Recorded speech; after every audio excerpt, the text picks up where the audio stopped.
প্রিয় বন্ধুরা, আপনারা সকলেই লক্ষ্য করেছেন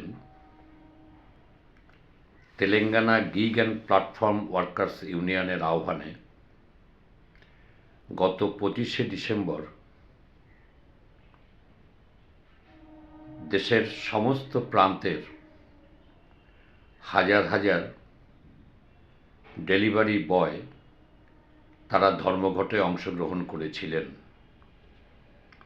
আগামীকাল 31শে ডিসেম্বর তাদের ধর্মঘটের দ্বিতীয় দিন হিসাবে তারা পালন করবেন।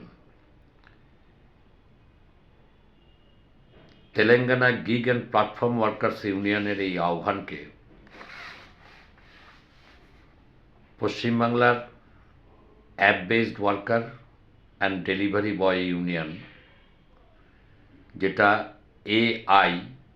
AIUTUC অনুমোদিত, এবং Kolkata suburban bike taxi operators union AIUTUC অনুমোদিত, আমরা এই ধর্মঘটের দাবিগুলোকে পূর্ণ সমর্থন জানাচ্ছি।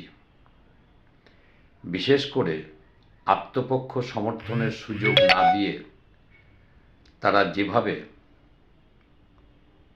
আইডি ব্লক করে এবং অ্যাচিভেবল টার্গেটটা এমন একটা পর্যায়ে রাখে, তার ফলে প্রায় ইঁদুর দৌড়ের মতো দৌড়তে হয় এবং দুর্ঘটনার কবলিত হয়ে প্রাণ হারাতে বাধ্য হচ্ছেন। তাদের কোনো ন্যূনতম মজুরি নেই। সমস্ত রকম সামাজিক সুরক্ষা যোজনা থেকে তারা এদেরকে বঞ্চিত করছে।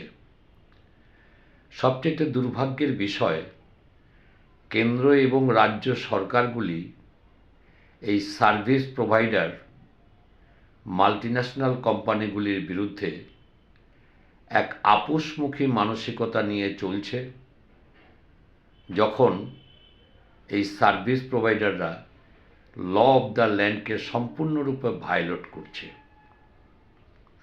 কোনো রকম আইনের আওতায় তারা পড়ে না। কেন্দ্রীয় সরকার এবার এই গিগ ওয়ার্কারদের জন্য যে আইন প্রণয়ন করেছে, এরা তাকেও তোয়াক্কা করছে না। এই অবস্থায় আন্দোলন গড়ে তোলা ছাড়া আমাদের সামনে ভিন্ন কোনো পথ খোলা নেই। তাই আমি আমাদের এই সংগঠনগুলির পক্ষ থেকে app based workers and delivery boy union, Kolkata suburban bike taxi operators ইউনিয়নের পক্ষ থেকে আপনাদের সকলের কাছে আবেদন জানাচ্ছি, আগামীকালকের ধর্মঘটকে সর্বাত্মক রূপে সফল করে তুলুন এবং এই ধর্মঘটের মধ্য দিয়েই আগামী দিনে দেশব্যাপী যুক্ত আন্দোলন গড়ে তুলবার শপথ গ্রহণ করুন। আন্দোলনই একমাত্র পথ, আন্দোলনই আমাদের পথ দেখাবে। আসুন লড়াইয়ের ময়দানে আমরা একে অপরের সাথে পরিচিত হব এবং আমরা এই ধর্মঘটকে পূর্ণ সমর্থন জানাচ্ছি। সকলকে ধন্যবাদ, ভালো থাকবেন।